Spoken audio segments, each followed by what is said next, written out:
దాని నుండి మనం ఋషితత్వంలో వెళ్ళడం లేదు.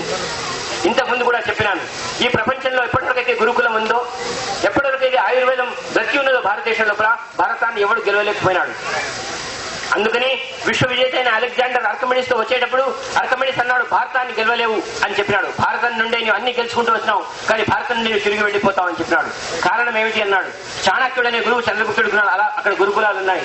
అక్కడ గురుకులాలు ఎప్పటి వరకు అయితే ఉన్నాయో అప్పటి వరకు దాన్ని గెలవలేవు అని చెప్పినారు.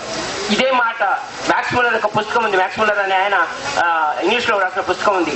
దాంట్లో ఆయన ఒక దగ్గర రాస్తాడు, బ్రిటిష్ గవర్నమెంట్ రాస్తాడు, ఎప్పటి వరకైతే భారతదేశంలో గురుకులాలు ఆయుర్వేదం ఉందో అప్పటి వరకు భారతాన్ని జయించలేవు. మొదలు గురుకులాన్ని నష్టం చేయి, మొదలు వేదాన్ని నష్టం చేయి, మొదలు ఆయుర్వేదాన్ని నష్టం చేయి, అప్పుడే భారతాన్ని గెలవగలుగుతాం. అప్పుడు వాడు మొట్టమొదటి చేసిన పని ఏంటంటే గురుకులాలు నష్టం చేసి మిషన్ స్కూల్స్ పెట్టడం ఆరంభం చేసినారు. ఆయుర్వేదాన్ని నష్టం చేసి మిషన్ హాస్పిటల్స్ పెట్టినారు. ఆ విధంగా ఈ రాజ్యాన్ని రాజ్యాధిపత్యం సాధించారు. ఆ విధంగా ఆయుర్వేదం నశించింది.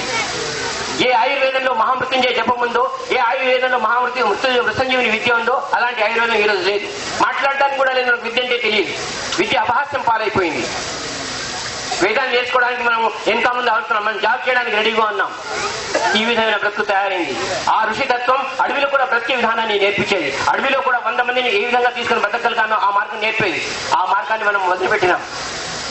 కుండలి జాగరణ లోపల ఆకులు తిని కూడా ఋషులు మహర్షులుగా అయినారు. కామధేను లాంటివి సృష్టి చేసి ప్రపంచాన్ని ఎంతో మంది రాజులు పోషించిన రోజులున్నాయి. ఆ వేద విద్యలో ఆ విద్య నశించిపోయింది. ఆ 2000 సంవత్సరాల తర్వాత పరమపూజ్య సద్గురుదేవ స్వామిని నిఖిలేశ్వరాంజీ ఆయన ఎప్పుడు నన్ను మొక్కండి, నాకు మొక్కి మీరు కృపప్రసాదం ప్రార్థన చేయండి అని వినడం లేదు. కేవలం అన్నాడు, విద్యలు నశించినాయి. నేను 18 ఏళ్ళు హిమాలయాల్లో కాళ్ళకు చెప్పులు లేకుండా తిరిగి ఒక్కొక్కరి దగ్గర ఒక్కొక్క విద్య నేర్చుకున్నాను.